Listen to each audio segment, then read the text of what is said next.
Agri-Industrial Plastics Company was founded in 1978 by Dick Smith, now chairman of the board.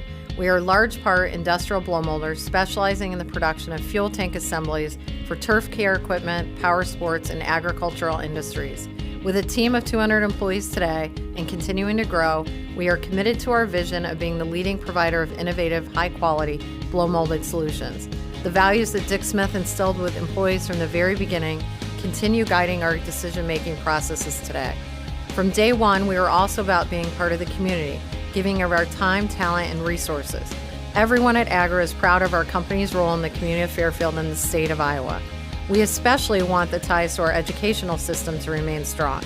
K-12, community college partners like Indian Hills and DMAC, giving back to the private colleges across Iowa, and of course the Regent universities, most specifically to the University of Iowa School of Engineering, which served as a foundation for Dick's great career in plastics engineering.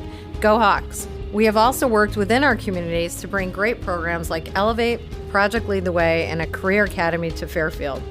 Our community partnerships go beyond education to also impact the quality of life. And of course, at the state level, we are huge supporters of ABI, STEM, and Future Ready Iowa. So what is our why? Why do we do what we do? We do it for our employees and their families, for our community, and for the great state of Iowa.